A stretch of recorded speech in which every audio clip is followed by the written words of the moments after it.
नमस्कार विद्यार्थी मित्रांनो, आपल्या संकल्प टॉक या सक्सेसिव्ह फाईलमध्ये आपल्याला आज एक नवीन चेहरा दिसतोय, ते म्हणजेच अंकिता वायसेपा यांचं सिलेक्शन जे असेल पा SBI ज्युनियर असोसिएट हे सिलेक्शन झालेलं आहे. तुम्हाला थंबनेलमध्ये दिसत असेल जीत है तो ऐसी. याचं कारण असं होतं, कारण हे ॲग्रिकॉस आहेत आणि ॲग्रिकॉस असून सुद्धा ते SBI मध्ये एंट्री करतायत. या सगळा जो प्रवास असेल आज त्यांच्याकडून आपण ते जाणून घेणार आहे की नेमकी जनरल बँकिंग करत असताना काय काय अडचणी आहे, ॲग्रिकॉस असताना काय काय अडचणी आहेत, या सगळ्या गोष्टी आपण त्यांच्याकडूनच जाणून घेऊया. पहिलं अंकिता, या कार्यक्रमामध्ये तुमचं खूप खूप अभिनंदन.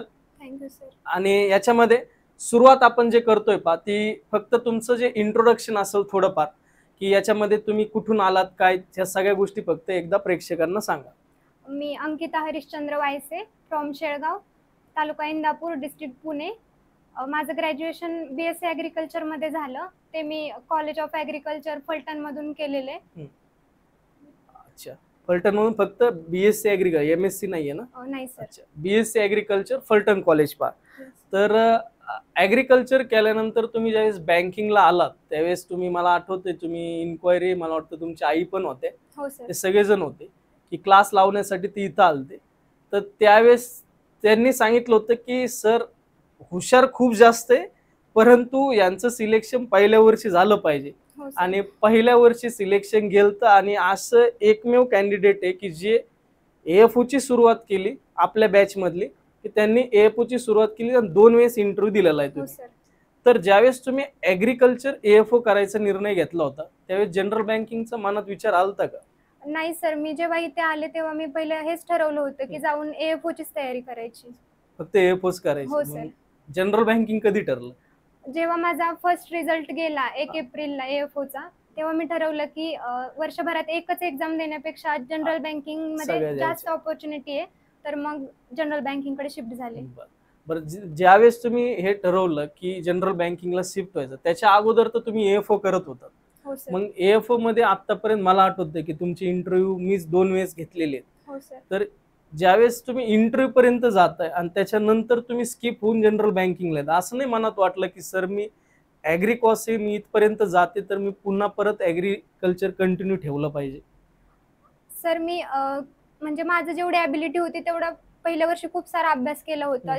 जसं की जेव्हा प्री होती AFO ची, तर प्रीला ॲग्रिकल्चरचं काहीच नसतं, तरी पण मी प्रीच्या 1 दिवस आधीपर्यंत ॲग्रिकल्चरचा पूर्ण अभ्यास करत होते. म्हणजे शेवटच्या दिवसापर्यंत स्किप नाही केला. असा विचार नाही केला की बाबा प्रीला ॲग्री नाहीये, आपण थोडंसं दिवस स्किप करावं आणि प्रीचा अभ्यास करावा, कारण मी दोन्ही अभ्यासमध्ये कंटिन्यू ठेवला होता. आणि तरी पण एवढं करून पण मला असं वाटलं की फायनल रिझल्ट नाही आला. मग थोडंसं मला निगेटिव्हिटी आली तिथे आणि मी जनरल बँकिंग कडे शिफ्ट झाले. अच्छा, जनरल बँकिंग कडे शिफ्ट झाल्या. आणि त्याच्यानंतर मला असं वाटतंय पहिला इंटरव्ह्यू मला AFO चा किती मार्क वरून गेलता तुमचा? माझं 3 मार्क वरून सिलेक्शन गेलेलं पहिलं. हो सर. आणि दुसरं? दुसरं सिलेक्शन ते पण 3-4 मार्क्स वरूनच गेलेले. अच्छा, त्याच्यानंतर ज्यावेळेस तुम्ही जनरल बँकिंगला शिफ्ट झालात, त्याच्यानंतर तुम्हाला ॲग्रिकल्चर सोडलं होतं का तुम्ही? नाही सर, मी ॲग्रिकल्चर आतापर्यंत स्किप केलेलंच नाहीये. म्हणजे अजून पण सुरू आहे तुमचं? अजून पण माझं ॲग्रिकल्चर सुरू आहे, कारण मला ॲग्रिकल्चर मधून बाकीच्या पण पोस्ट आहेत ना, जसं की FCI वगैरे आता येणार आहे, तर मला ते पण टार्गेट करायचंय, म्हणून मी अजून पण ॲग्रिकल्चर स्किप नाही केलेलं. मग हे बॅलन्स कसं ठेवलं तुम्ही हे? कारण प्रॉब्लेम काय होता, आजही मी मुलांना सांगतो AFO प्लस जनरल बँकिंग करा. मुलं म्हणतात की आमच्याकडून हे बॅलन्स नाही होत सर, GK असेल तुमचं, त्याच्यानंतर ॲग्रिकल्चर असेल, मग याचा वेळ कसं तुम्ही हे केला? सर मी एक शेड्यूल बनवलं होतं, टार्गेट बेस्ड स्टडी केला, त्याच्यामुळे मला हे दोन्ही पण जमलं. मग ॲग्रीला किती वेळ द्यायचा तुम्ही? ॲग्रीला मी दिवसातले, आता मी सध्या 1-1.5 तास देते, पण आधी मी 2 तास द्यायचे. 2 ते 2.5 तास तयारायचे. अच्छा. आणि GK साठी? GK साठी डेलीचं माझं एक लेक्चर असायचं, डेली एक लेक्चर करायचे आणि PDF स्वतः एक रीड करायचे, असं टार्गेट ठेवलेलं की दररोजचे 10 पेजेस वाचायचे या PDFच्या असं. अच्छा, बरं.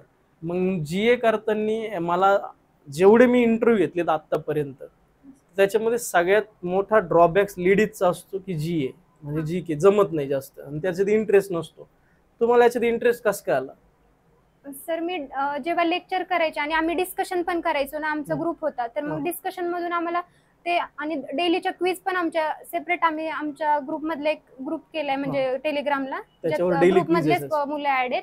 मग त्याच्यावर डेली क्विज असायच्या, मग त्याच्यामुळे आम्हाला इंटरेस्टेड गेला. आणि जी आत्ताची SBI ची जी एक्झाम झाली त्याच्यामध्ये मला अबाउट 20 तरी स्कोर असेल GA मध्ये, असं मला तरी वाटते. चांगली गोष्ट आहे.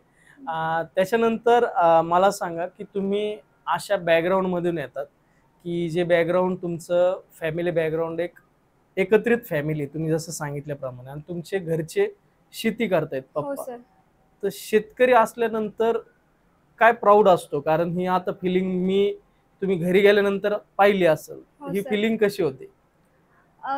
मम्मी पप्पा माझी शेतीच करतात, तर त्यांना म्हणजे मला जॉब लागला हे ऐकून त्यांना खूप आनंद झाला. त्यातली त्यात SBI मध्ये? हो सर, जेव्हा रिझल्ट बघितला तेव्हा मी इथेच होते, पण मी कॉल करून सांगितलं तेव्हा मम्मी तर रडतच होती. आणि हे पण सांगा, ज्यावेळेस तुमचा रिझल्ट गेलता, मला आठवतं अजून, तुम्हाला मी फोन केलता आणि तुम्ही पुण्याला होता. हो सर. तर त्यावेळेसचं वातावरण कसं होतं, रिझल्ट गेल्यावरचं कसं होतं? पहिला रिझल्ट होता AFOचा, तेव्हा म्हणजे सरांना पण वाटत होतं की बाबा माझा रिझल्ट येईल, असं कोणीच नव्हतं की ज्यांना वाटत होतं की जाईल रिझल्ट असं, पण तरी पण गेला रिझल्ट. मग खूप खराब वाटलेलं. त्याच्यानंतर मग घरच्यांची काय रिएक्शन होते? घरचे काय नाही, थोडस ते पण सॅड झाले आणि नंतर म्हणले कर तयारी परत एकदा, होईल सिलेक्शन. म्हणजे या दोन्ही मधला डिफरन्स खूप जास्त आहे की ज्यावेळेस आनंद होतो त्यावेळेस वेगळं असते, आणि त्याच्यानंतर ज्यावेळेस आपले रिझल्ट जाते मग त्याच्यातून तुम्ही कसे सावरलात की नेमकी ज्यावेळेस रिझल्ट गेला तुमचा, कारण रिझल्ट गेल्यानंतर मुलांना खूप टेन्शन येतं, प्रेशर असतो की आपलं सिलेक्शन होत नाही, 2 वर्ष आपण AFO साठी दिलेत आणि त्याच्यातही फायनलला जो माग येतोय, मग हा प्रेशर कसा हँडल केला तुम्ही? सर मी पहिले मला घरच्यांचा पण सपोर्ट होता आणि इथे टीचर्स कडून पण म्हणजे चांगला गायडन्स भेटला की 1 वर्षात नाही झालं तर नेक्स्ट टाइम नक्कीच होईल, तर मग मी ते डोक्यात ठेवला आणि तसा अभ्यास केला. अच्छा, मग त्याच्यानंतर मला सांगा की ज्यावेळेस तुमचे हे सगळं ऍग्रिकल्चर वरून जनरल बँकिंग या सगळ्या गोष्टी, मग हे दिवसाचं टाइम टेबल कसं असायचं जे मुलांनी करायला पाहिजे, तुमचं टाइम टेबल कसं होतं ते तुम्ही मुलांना सांगा. माझं शेड्यूल सकाळी 7 ते संध्याकाळी 11 पर्यंत होतं, त्यामध्ये दुपारी थोडाफार टाइमपास व्हायचा, म्हणजे सगळ्यांचाच होतो तो, इन्स्टा वगैरे ते मी बघायचे थोडंफार. पण सकाळी 7ला गेलं तर मी सकाळी GAचं एक लेक्चर करायचे, नंतर मॉक मी डेली मॉक द्यायचे, प्रीची एक मॉक आणि मेन्सची एक मॉक, 2 मॉक डेली मी द्यायचे. त्या दोन्ही मॉकचे अनालिसिस करायचे आणि दुपारच्या सेशन मध्ये आमचं डिस्कशन चालायचं, म्हणजे आमच्या ग्रुपचं, का तर दुपारी झोप येते म्हणून दुपारी आम्ही डिस्कशन करायचो. आणि संध्याकाळी मग आपली PDF GAची. अच्छा, मग तुम्ही याच्यामध्ये क्वांट आणि त्यातली त्यात इंग्लिशचा जो पार्ट असेल, हा पार्ट कसा करायचा? इंग्लिश मी मॉक मधूनच केलेले आणि मॉकचं जे अनालिसिस वगैरे आहे ते क्षितिज सरांकडून करून घ्यायचो आम्ही. आणि क्वांटसाठी अमित सरांची काउन्सिलिंग घेतली होती, डाऊट आले तर अमित सर, शरद सरांकडे जायचे.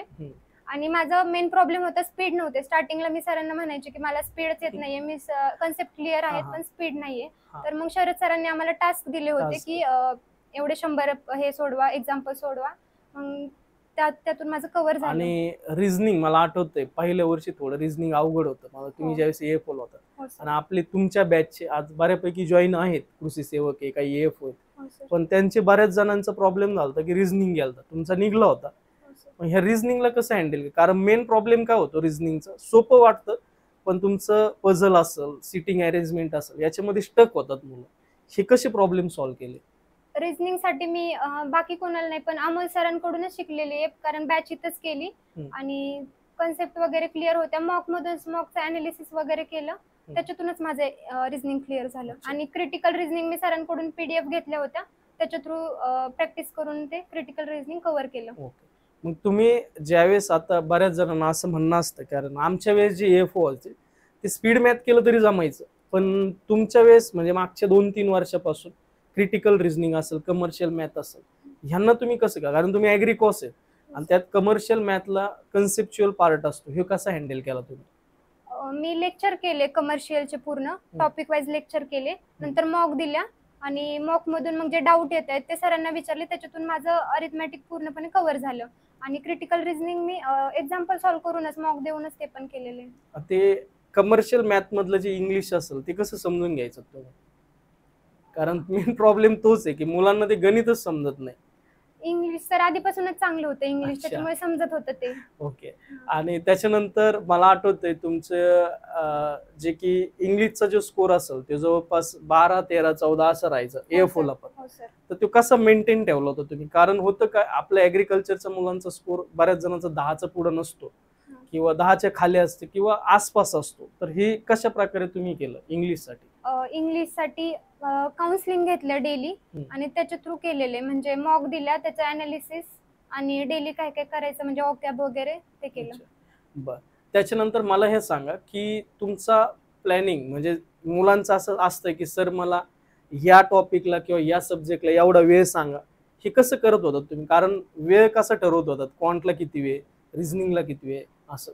सर मला क्वांटसाठी जास्त वेळ लागत नव्हता, कारण क्वांट माझं बऱ्यापैकी होतं, पण मला रिझनिंग थोडंसं हार्ड जायचं मेन्स लेवलचं, तर मग मी मेन्सला जास्त टाइम दिला. PDF वगैरे मेन्सच्या जास्त सॉल्व्ह केल्या आणि क्वांटमध्ये मॉक दिला. आणि अजून एक प्रश्न होता की बऱ्याच जणांचा प्रॉब्लेम असतो सर मेन्स लेवल खूप हार्ड असतं, आपल्याला नाही जमणार, हे कशा प्रकारे तुम्ही हँडल केलं? मेन्सला मला तरी असं वाटतं की अरिथमॅटिक वर जास्त डिपेंड राहावं लागतं, कारण DI जर एखादा अवघड आला तर मग ते सॉल्व्ह नाही झालं तर मग दुसरं काहीच राहत नाही, किंवा मग मिसलेनियस जे असतं ते, मग मी त्याची प्रॅक्टिस जास्त ठेवली होती. कारण बर. मग त्याच्यामध्ये अजून एक प्रश्न माझा असा आहे की ज्यावेळेस तुम्ही ह्या सगळ्या गोष्टी करत होतात, मॉक टेस्ट देत होता, त्याच्यानंतर तुमचं डिस्कशन चालायचं, याच्यामध्ये ग्रुप किती इम्पॉर्टंट असतो? ग्रुपमुळेच तर सगळं झालेलं आहे असं मला तरी वाटतं, कारण जेव्हा मी पहिले इथं आले तेव्हा सतीश सरांनी आणि तुम्ही आमचा डिस्कशनचे ग्रुप पाडले होते. त्याच्यामध्ये आम्ही ऍग्रीचं डेली डिस्कशन करायचो. प्रत्येक संडेला टेस्ट असायची, त्याचं पण 2 दिवस पहिलेच करून ठेवायचो आणि त्याच्यामुळे आपल्याला समजतं की बाबा कोण कुठे, असं म्हणजे प्रत्येकात कॉम्पिटिशन राहते आणि कॉम्पिटिशन किती हे पण समजतं. आणि ग्रुपमध्ये पण आम्ही क्विजचे पण बऱ्यापैकी फायदा झाला आम्हाला त्याचा पण. आम्ही म्हणजे टीचर्सला कुणाला ऍड नव्हतं केलं, पण फक्त स्टुडंटचेच ग्रुप केले होते. आणि आम्हाला हे पण आठवतं की तुम्ही आमच्या कायमस्वरूपी टॉपर असायचे, तुम्ही आणि प्रणोती, की या बऱ्यापैकी टॉपर असायचे. की ऍग्रिकल्चरच्या ज्या वीकली टेस्ट होत्या आपल्या त्यांच्यातले हे टॉपर असायचे काय. पण आता नशिबाने साथ नाही दिली. 2 वर्ष AFOचा इंटरव्ह्यू दिला, त्याच्यानंतर ते SBI मध्ये गेले. SBI कडे बघताना कसं बघता तुम्ही? नाही सर, जो ड्रीम जॉब असतो ना तोच कधी पण म्हणजे असं डोळ्यासमोर दिसतो, कारण म्हणजे AFOच. हा AFO म्हणजे अजूनही त्यांना असं वाटतं की मी जरी SBI मध्ये गेले तरी पण मला AFO व्हायचंय. तर त्याच्यासाठी नक्कीच आता 30 ऑगस्टला पेपर आहे. तर मग मला हेच सांगायचंय की हे विचारायचंय तुम्हाला की जे नवीन मुलं आहेत आपले, पेपर एक तर लवकर आहे, नवीन मुलांना थोडा उशीर झालेला आहे आलेला, याच्यासाठी स्ट्रॅटेजी कशी ठेवली पाहिजे? तुम्ही कशी स्ट्रॅटेजी ठेवायला सांगता? नवीन मुलांसाठी त्यांनी क्वांट रिझनिंग आणि इंग्लिशकडे जास्त लक्ष देणं गरजेचं आहे, कारण आमच्या बॅचमध्ये आता मी 2 वर्ष झालं बघतेय की बऱ्याच मुलांच्या प्रीस निघत नव्हत्या, त्याच्यामुळे ऍग्रीचा खूप सारा अभ्यास होता त्यांचा. म्हणजे आम्ही पहिल्यापासून ऍग्रीच करत आले 2 वर्ष, पण प्री निघत नव्हती, त्याच्यामुळे त्यांचं पूर्ण पुढची प्रोसेसच स्टॉप होत होती. आता आमच्यातलीच एक आमची फ्रेंड प्रीती झाली AFO, तर तिचं पण पहिल्या वर्षी प्री नव्हती निघाली, पण तिचा अभ्यास खूप होता. मग जेव्हा दुसऱ्या वर्षी तिला समजलं की तिचं क्वांट रिझनिंग वगैरे तिने फोकस केला आणि तिचं मग ती AFO होऊन गेली. त्यासाठी मुलांनी क्वांट रिझनिंग इंग्लिशकडे जास्त लक्ष दिलं पाहिजे. त्यासोबत ऍग्री स्किप नाही करायचं, लास्ट दिवसापर्यंत ऍग्री कंटिन्यू ठेवलंच पाहिजे. त्याच्यानंतर तुम्ही आतापर्यंत मला असं वाटतंय IBPS AFO चे 2 इंटरव्ह्यू, RRB POचा 1 इंटरव्ह्यू, त्याच्यानंतर तुम्ही RRB PO मला वाटतं कर्नाटक मधून होता ना? कर्नाटक मधून. त्याच्यानंतर IBPS क्लर्क मेन्स हा एक असेल, IBPS PO मेन्स ही एक असेल. म्हणजेच इथं ऍग्रिकल्चरच्या मुलीने एवढ्या सगळ्या मेन्स दिलेल्या आहेत जनरल बँकिंगच्या, त्याच्यानंतर SBIचं त्यांना यश भेटलेलं आहे. जाता जाता मला एक 2-3 प्रश्न विचारायचे तुम्हाला की तुम्ही ज्यावेळेस इथपर्यंतचा जो प्रवास आहे तुमचा, या प्रवासामध्ये तुमच्यासाठी योगदान कोणाकोणाचं आहे, हा पहिला प्रश्न. सर माझ्या घरचे पहिले तर खूप सपोर्टिव्ह आहेत. जरी रिझल्ट गेले, खूप सारे रिझल्ट माझे 1-2 मार्क्स वरून जात होते, तर मला थोडी भीती पण असायची की घरच्यांना काय वाटत असेल वगैरे, पण त्यांनी कधीच मला असं वाटून दिलं नाही की बाबा तुला आमचा सपोर्ट नाहीये. ते नेहमी म्हणायचे की आज नाही झालं तर नेक्स्ट रिझल्ट मध्ये होऊन जाईल. तसंच मी रिझल्ट गेला तर इथे क्लासला काउन्सिलिंगला यायचे, तर टीचर्स पण मला सांगायचे की तू हुशार आहे, तुझं होऊन जाईल, आता नाही झालं तर नेक्स्ट एक्झाम मध्ये नक्की होशील. आणि माझे रिलेटिव्ह पण सगळे मला सपोर्टिव्ह भेटले. अच्छा. आणि दुसरी गोष्ट, एक मुलगी म्हणून तुम्हाला एवढं सपोर्ट जे असेल 2-3 वर्षाचा जो सपोर्ट, कारण आता तुमचे 3 वर्ष झालेत जवळपास. हो सर, तर 2 वर्ष झाली. 2 वर्ष, 23 पासून ते 25 पर्यंत. तर मग मुलगी म्हणून तुम्हाला काय वाटतं? कारण काही काही मुलींना 1च वर्ष चान्स दिला जातो, काही काहींना 2 दिला. याच्यावर पण सांगा, कारण काही काही मुलींचं कॅपेबिलिटी असते, पण काही घरच्यांमुळे किंवा काही अडचणीमुळे ती तिथपर्यंत पोहोचत नाही. मला असं वाटतं की जर मुलीचा रिझल्ट येत असेल बऱ्यापैकी, म्हणजे आता एवढे मेन्स वगैरे देते, इंटरव्ह्यू देते, तर अशा मुलीला घरच्यांनी सपोर्ट केला पाहिजे. आणि जरी घरचे सपोर्ट करत नसेल तर त्यांच्या रिलेटिव्हने सपोर्ट केला पाहिजे. टीचर्स तर सपोर्ट असतोच, कारण जेव्हा घरचे काही बोलतील की बाबा नाही इथून पुढे एक्झाम नाही द्यायच्या, तर टीचर्स फोन करून सांगतात घरी की बाबा ही मुलगी हुशार आहे, तिला थोडीशी ऑपॉर्च्युनिटी द्या म्हणजे अभ्यास करण्यासाठी पुढे. 100%. त्याच्यानंतर शेवटचा प्रश्न, SBI वरती स्टॉप होणार की याच्या पुढे अजून काही टार्गेट्स आहेत? नाही सर, मला ऍग्रीकल्चर मधूनच पोस्ट पाहिजे, तर मी त्याच्यासाठी ट्राय करणार. AFO की नाबार्ड? माझं तसं तर मला तिन्ही मधली कुठली पण चालेल, FCI, AFO आणि नाबार्ड. अच्छा, ओके. तर इथं आल्याबद्दल तुमचे खूप खूप धन्यवाद. आणि तुमच्या जे काही इथून पुढचा जो प्रवास असेल, या प्रवासासाठी म्हणजे तुमचा जो अभ्यास तुम्ही जे ड्रीम पोस्टसाठी ठरवलेला असेल, ते AFO साठी पण नाबार्ड साठी पण आमच्या टीम संकल्पतर्फे आमच्याकडून तुमच्याकडे खूप खूप हे आभार तुमचे आणि तुमच्यासाठी शुभेच्छा. धन्यवाद. थँक्यू. Thank you sir.